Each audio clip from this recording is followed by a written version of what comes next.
The communication is out now, and runners are asking all sorts of questions. And you just asked me, what wave am I?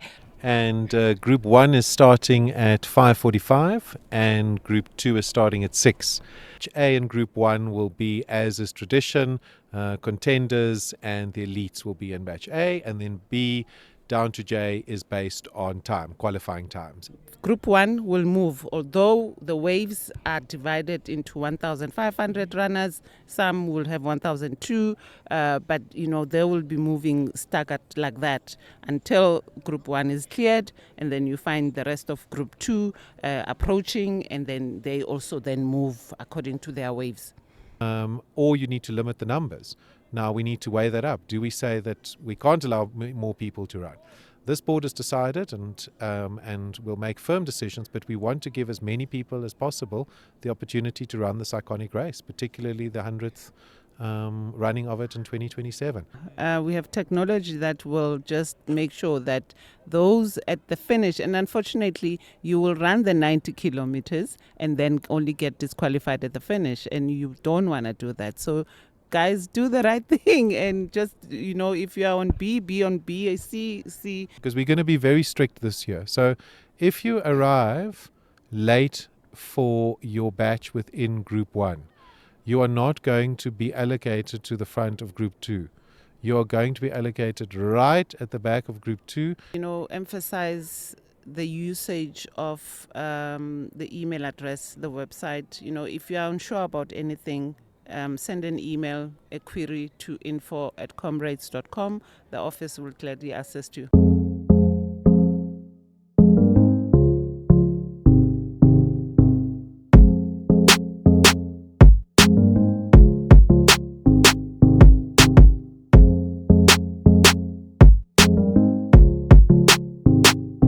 Folks, welcome to this episode of the Runners Podcast with myself, Rotogolo, and today I have the two CMA board members so that they can come and clarify what is expected of runners come the 8th of June.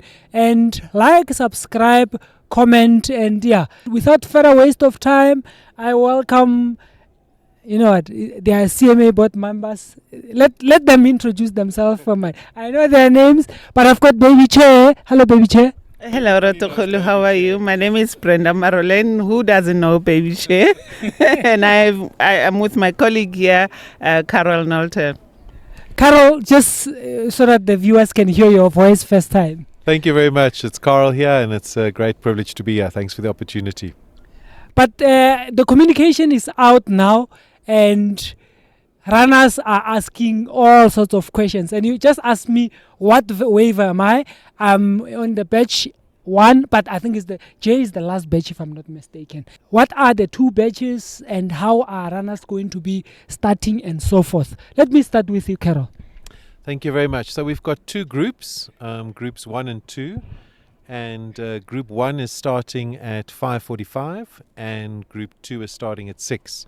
And I think the first thing to emphasize is the main reason for this is security, safety and security of the runners. We want to make sure everybody's safe and give runners the best experience. And there's been a lot of debate at board level, at the Race Advisory Committee, and we welcome all of the debate and the input now from the running community. It's fantastic. So we think it's wonderful and much appreciated. But two groups, one starting at 5:45 and one at 6. Both groups will have 12 hours to finish, so there's no worry if you're starting in Group 1 or 2. As you rightly say, in Group 1, there's batches A to J. Batch A and Group 1 will be, as is tradition, contenders, and the elites will be in Batch A, and then B down to J is based on time, qualifying times, and it goes down to people who've qualified in under 4 hours.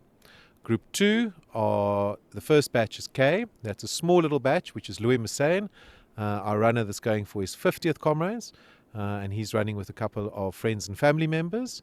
Batch L are our green runners, our yellow runners, so those going for their 10th, and our charity runners.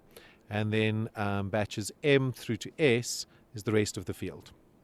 What's important is Group 1 is probably about 12,500 people. Group 2 is about 10,000.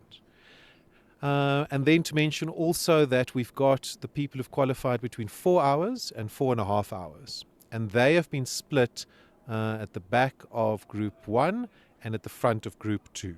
And that is also from a safety perspective and to spread out the field a little bit. And then finally, it's important that runners remember that the batches this year are smaller. They're all about 1,500. And because we've got 2 groups that are starting and a number of other initiatives that we've got, all the runners will be crossing far quicker. So previously, where it took 12 to 18 minutes to cross, people will be crossing far quicker.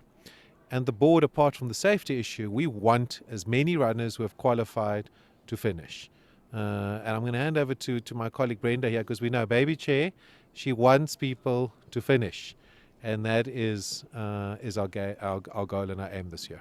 Just before we go to the Baby Chair, you have split those at the, I think, more or less 4:30 between the 2 batches.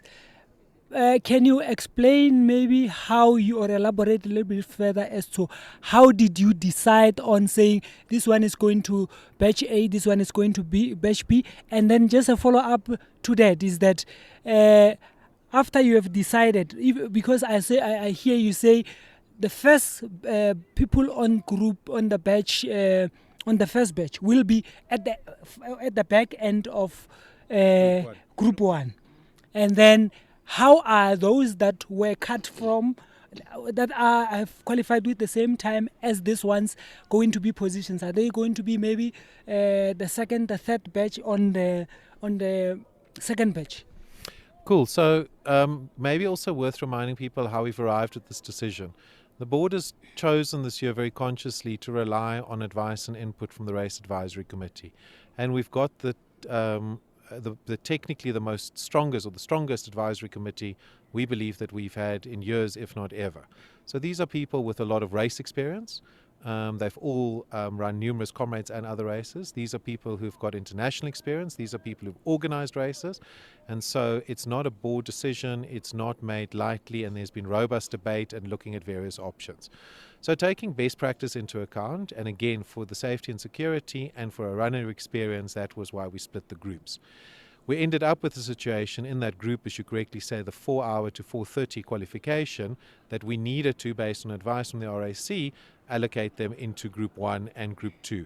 And that means that there are some runners with a faster time that will start at the front of Group 2, and some of the slower ones will start at the back of Group 1.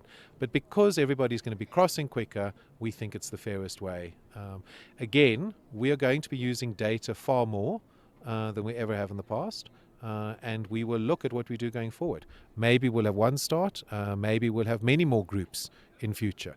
We're going to use the data and check it out and welcome the feedback. Sorry, and also just to say, because they're smaller batches, because those batches are 1,500, we're going to move far quicker. Thank you. And then, Baby Chair, at the 2 Oceans, I saw most of some of the members of CMA, and the race director was there just to take some learnings, but they were using wave stats. So I hear you talking about batches of or seeding pens of 1,500 runners each. Is it going to be wave stats, or it's gun, everyone goes? Well, thank you very much to my colleague Carol for just, explaining and putting it into perspective in terms of the reasoning why we doing what we are doing with the 2 starts. The safety is our number 1 priority. We're not going to compromise on that. And secondly, to answer to your question, yes, we do have waves now at Comrades for the first time. Traditionally, it would be your A up to H. So those who have qualified, with sub 5 will still, maintain their traditional seeding of H. It's just that this year they are in a different wave, So I think it's important that runners understand the difference between the seeding and the waves that we are introducing this year from a safety perspective. So just to also put it into perspective that for the first time we have just under 24,000, people that have qualified for the Comrades Marathon. And in preparation for 2027, this year we are doing what we are doing so that at least it becomes lessons. Our colleagues went down to Two Oceans, just to see how things, how they do things. They were also at Cape Town Marathon, Sanlam Cape Town Marathon, just so that we understand, how we can do things and do them differently for a runner experience. Have you guys maybe, because London Marathon just, it was ran just recently, did you guys maybe go there as well to go and learn some of their best practices? Well, we didn't go, but we do learn, and we've got very capable and knowledgeable RAC. They've been advising the board through and through, and some of this decision come from those learnings. I do need to caution us though that London Marathon is a 42-kilometer race, and we need not compare the Comrades Marathon, which is 90 kilometers. With London Marathon or any other 42 kilometers run internationally. Runners, when they go to the Expo, will the Expo still be the same, whereby I get to the Expo, I still collect as I used to collect before, or now because there's two batches, we're going to be segregated?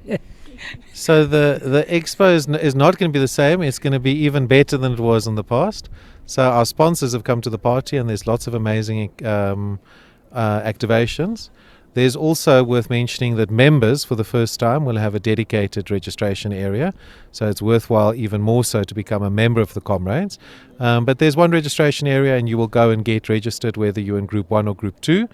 There are different color bibs for the different groups. So Group 1 will be wearing purple, and Group 2 will be wearing orange, so it will be very clear in which group you are as well. And so we're going to be penalizing and disqualifying people that jump and start in the wrong batches to make sure that we stay fair to all those runners who have qualified. And we're also using technology at the end to make sure that we can check which runners have met certain times for their medals or for finishing in the 12 hours. But I just want to repeat that the way that we've done this is taking into consideration. You asked a good question on London Marathon, and as Baby Chair says, we can't necessarily compare. But the RAC have been involved with a number of international and local races, and very much the learnings there. Cape Town Marathon, it's mandated to have the wave starts. And so we have to look, if we want to increase the size of the field, Comrades, we've got to do things differently. It's either got to be wave starts, and many people are arguing, and some of us believe quite correctly, that you need to have more than two groups, or you need to limit the numbers. Now we need to weigh that up. Do we say that we can't allow more people to run? This board has decided, and will make firm decisions, but we want to give as many people as possible the opportunity to run this iconic race, particularly the 100th running of it in 2027. But we'll learn this year. As Brenda says, we want to make sure that people are safe. We'll take our learnings, we'll be transparent, and that's why people like you are so valuable, facilitating conversations. And just a request, we are putting things out on our social media, through emails, through journalists and the running community like yourself, but we need clubs to talk to their runners, because not everybody's got access to the communication. So please, if the clubs can talk to their runners. Brenda drives us all insane in a very good way, because she's adamant you've got to get the information, talk to the runners, get it out there. We all need to play our part. What will change though is the finish, and it's going to be epic. Because just like Carol said, that there's different color bibs, so even at the finish you will have your Group A finishing, Group 1 rather finishing this side of the field, and then Group 2 finishing elsewhere, just so that we are fair to everybody. You might as well find a runner coming from Group B and finishing sub 7 or 7:30, so what do you do with that person? Do you disqualify them because then the gun has gone off for the Group 1 people? No, you will have the sub 7 gun even for the second group. let me make sure that I understand the two waves. So the two waves, let's say the two groups, the the 5:45, which is group 1. Yeah. When the gun goes off, irrespective of you are at J, you all go through the start line just like the previous other comrades. There's no wave whereby they're going to say, stop for a minute, you move, stop for a minute, you move. Am I correct in saying that? You are very correct in saying that. So group 1 starts at 5:45, and we've allocated, I think, about 8 to 10 minutes, I think 8 minutes for group 1 to clear, so that you then find your group 2, approaching the start, and then waiting for their 6 hours. So it will be that gradual move, between the group. Only between two groups, not 1,005 moves, 1,005 moves, No. something like that. No. Group 1 will move, although the waves are divided into 1,500 runners. Some will have 1,002, but they will be moving staggered like that until group 1 is cleared, and then you find the rest of group 2 approaching, and then they also then move according to their waves. Another one, let's talk about if someone want to, because we've got 3 weeks to Comrades, how do I, personally, I would want to start I'm allocated group 1J, but I want to start with group B. How do I get that sorted out? Great. So you can move within your own group. So within group 1 and within group 2, you can move down a batch or batches. You can't move up, so there's no change there. So within your group, you can move down batches. And you can move from group 1 to group 2 if you send a mail requesting to do so by the end of this week, I think it is. We'll just have to check the website. And that's info@comrades.com. And you won't be able to move into the first batch, which is K batch, which is Louis Massain's batch, or L, which is the green, yellow, or charity, unless you are qualified in one of those. So you'll move to M downwards. So who traditionally would do this? It would be somebody, for instance, who's qualified in group 1, but their running mate or their boyfriend or their wife is running in group 2 in a batch, M or further down. So you can request that, and there's a fee of 200 Rand, and that's for the reprinting of the bibs that we've started already. So somebody can move. So to repeat, you can move down batches within your group. You cannot move from group 2 to group 1. You can apply to move from group 1 to group 2. You need to do so before the date on the website, info@comrades.com, and all the information how to do that is there. But to repeat, as Brenda also said, because of the way that we've got the two groups, you'll be crossing the finish line much quicker. So you who've qualified at the last, you've that qualified in the last batch, group 1, you're gonna clear very quickly, and we're hoping with all this planning that you'll clear far quicker than previously. We've then got group 2 and also a much quicker start. And then someone arrives late, sometimes we arrive late. I'm on batch A or I'm on batch B. How will that be handled? Yeah, no, people must just be on time.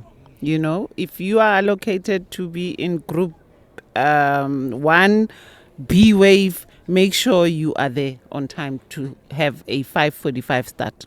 Because, yeah. Sorry, Babicha, I just want to, because we're going to be very strict this year. So if you arrive late for your batch within group 1, you are not going to be allocated to the front of group 2. You are going to be allocated right at the back of group 2 when the majority of runners who have arrived on time have left. And to repeat, we've got 24,000 people registered. We think we're going to have about 22,000 runners. Please plan ahead. The traffic is going to be hectic. We're working very hard with traffic. We're working very hard with security to make it far more seamless. But read our website, check out the socials, and as Brenda says, make sure that you plan ahead and that you're there on time, please. Human beings are human beings. What will actually happen to some of us who are batch jumpers? Like I'm on they remove those barricades, and I just happen to just rock and go far. We have technology this year. We have technology that will just make sure that those at the finish, and unfortunately, you will run the 90 kilometers and then only get disqualified at the finish, and you don't want to do that. So guys, do the right thing, and just if you are on B, be on B, C, and just come and enjoy the race. Someone just mentioned on the socials that they are unseated. What should they do? They should contact the Comrades office. So if somebody's unseated, it might be, you'll notice, for instance, Barry Holland, who is there unseated just because he sadly isn't running this year. It's going to depend from runner to runner. You need to contact the office. The team there, many of them are already working over 20 hours a day, but they're there to answer queries. So mail the office all the details on our website and ask your specific query. And just to say, for those of you who don't know, that this year both the Comrades chair and vice chair, Mkundisi and Mark, are both running. And as a result, runners can look forward to baby chair Brenda is going to be welcoming them. I'm going to be her sidekick and give her water throughout the day, but she's there, so we want you all to finish, and we'll be there with your medals. You've mentioned that if I want to move from batch A to batch B, I need to pay. Is it the payment process just like the one that we used during the registry, the entries, or how is that going to be handled? Because I hear you say send an email to the the Comrades info. Is it info@Comrades? And how is that going to be handled? I don't know who's went. I'll answer that because I'm helping the team. So yes, you're quite correct. It's info@Comrades. Again, the information is on our website and the FAQs, and the payment will be taken at registration. The team have decided that the payment will be taken at registration, but you can't wait until registration to request the change. That has to be done in the next few days. Confirm the date on the website, and the reason for that is we need to print appropriate bibs to make sure that we all sort it out. We want to be as lenient and as accommodating to runners as we possibly can, but we also have to be fair to the majority of runners and at some stage have a cut-off point. And by registration, it means collection. Just runners don't get confused at Expo when you come and collect your race pack.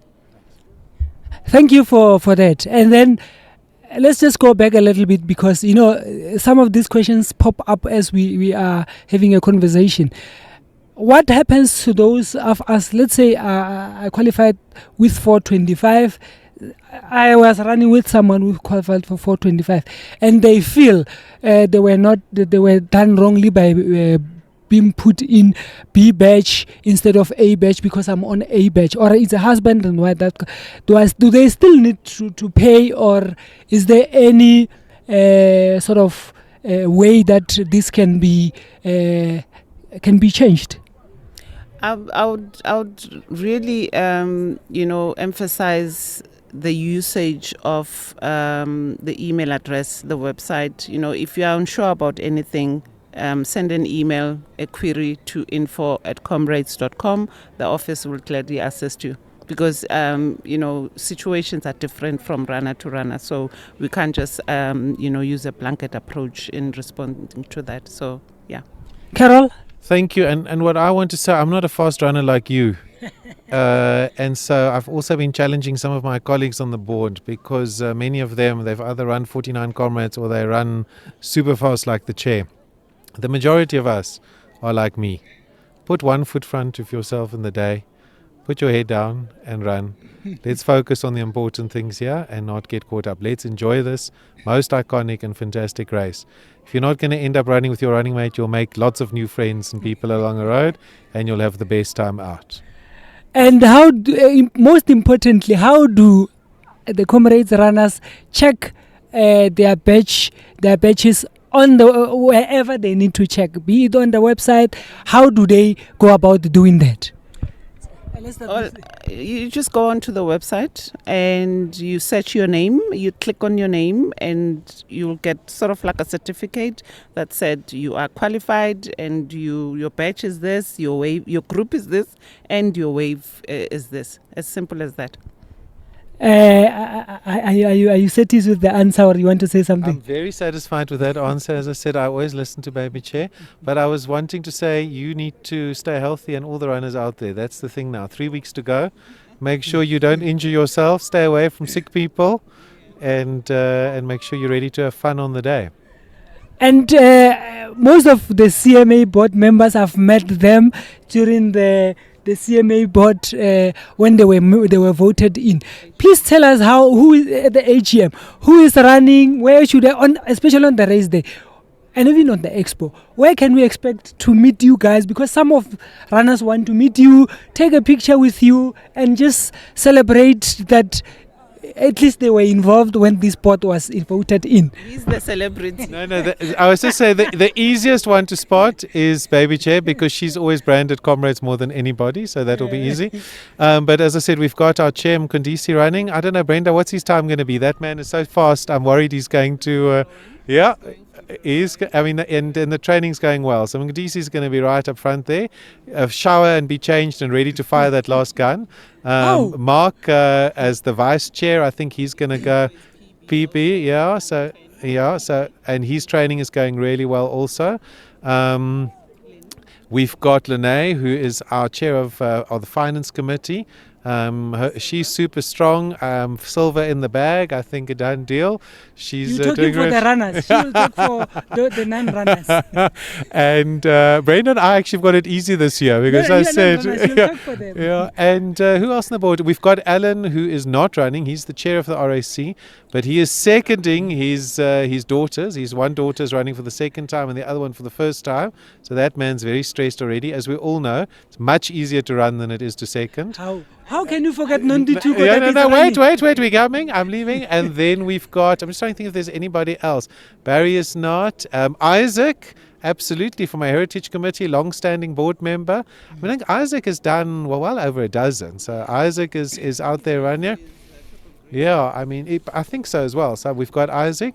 And then, of course, our charity queen, our nutrition queen, Nontu, and she will be there in fine form, and her training is going very well also. But the board members, we will all be there early in the week. Brenda actually has been spending a lot of time in Pietermaritzburg working with the team already, but we'll be there at the expo. We'll be at the celebration breakfast the next day. We'll be there throughout the day. We want to make sure as this board that the focus is on runners. All of us have run the Comrades. The emphasis is not on politicians or other people. The emphasis is on the runners. Thank you. Let me get Baby Chair.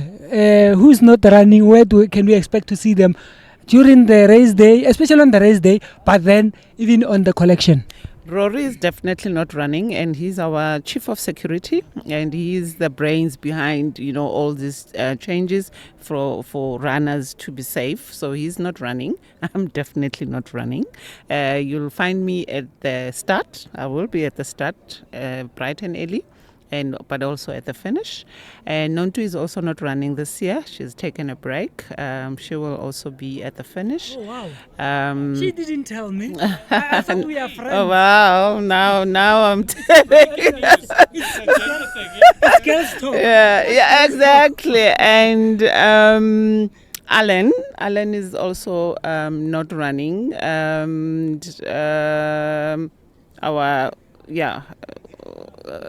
I think you've covered. Barry is also not running. So I think we kind of like even, in terms of those running and those not running. But yeah. We all committed 2027, the 100th. Baby Chair. And then just as we are closing this, what are we doing here today at this wonderful place in Sandton? We are here. We are invited by chairperson of membership, marketing and membership. He's the brain, and because there's just so many members out of Gauteng, we felt that we needed to just have a meet and greet, get together to get to know everyone much better. And also, we've never had a function for members outside of Pietermaritzburg, and so we felt it's high time. We're going to have in other areas. And we've got Barry, 49 times runner, iconic Comrades member, board member. He's going to be chatting to us. I always have to have a drink in the hand when the man talks because I get very emotional. Okay. Not just listening to his 49 Comrades, but how his whole running career. It's phenomenal. So he's going to be sharing some stories with us all. thank you for your time. And that brings us to the end of the conversation with the CMA board members. And I hope you guys at home are well informed and you find this information valuable. And you can still engage them, I think, with the Comrades website or even on the Comrades emails and so forth. And I think we'll see them at the Expo. You are welcome to yell at them to say, hey, you took me from batch B to batch A. But anyway, we love what we do what we love, and we'll see you in the next episode. Until then, sharp.